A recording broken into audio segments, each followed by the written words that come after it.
What's up everybody, welcome back. I'm Josh Elkin and today I'm making cheesesteak sandwiches. Then I'm taking all the ingredients that go inside of a cheesesteak sandwich and I'm putting it inside of an egg roll. Let's get on with the recipe. The cut of meat that you want to start off with when making a cheesesteak is really up to you.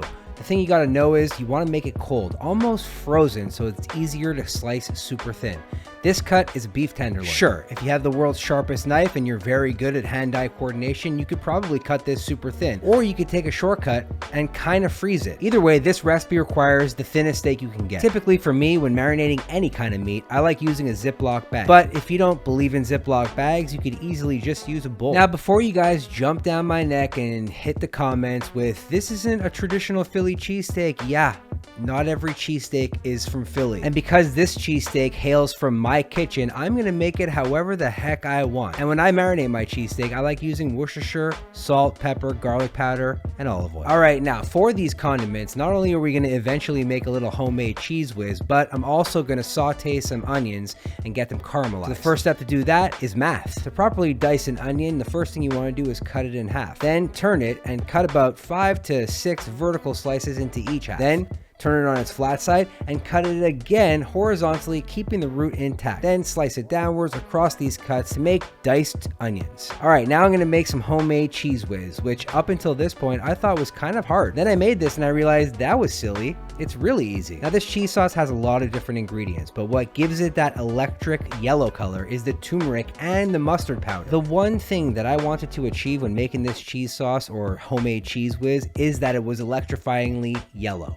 That's the key. Make it super, super yellow. And I think I achieved that. Now, as you can see, I'm using provolone cheese sticks, and that's because I just didn't have sliced provolone, but either or will work. The idea is to just strand it out or shred it out or just use straight up slices. All right. Cue a hot griddle and our marinated meat. Now, because I cooked this meat ultra thin and we've been marinating it for a while, I don't really have to cook it that long. You know the meat is done when there's no more pink showing, and at that point you want to add some provolone cheese on top with a little bit of those fried caramelized onions. Then this is where the trick comes in. You want to take your open cut hoagie roll and place it on top of the cheese and onions and meat and just leave it there. This is going to help melt the cheese and fuse everything into the hoagie roll. After a few minutes, and when you start to see the cheese melted, flip it over and add some more of those onions. Now take some of that cheese whiz and add as much as you like.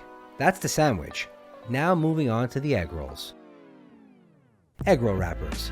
Mostly readily available at all the grocery stores across the continent. Put the egg roll wrapper on a flat surface and add as much steak as you think you can roll up. Make sure to wet the edges of the egg roll wrapper so that when you fold it, it fuses together. To the center of the meat, add some cheese and some sauteed onions and roll this bad boy up. Fry the egg rolls until you see them golden brown and bubbly.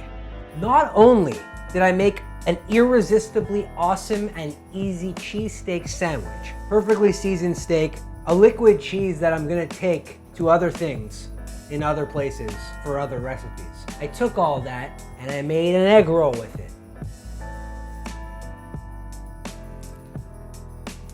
Hit up the link down below in the description or check out RecipeChampions.com every week for a brand new recipe. Hope you guys enjoyed today's video and the recipe. I'll see you next time. Bye.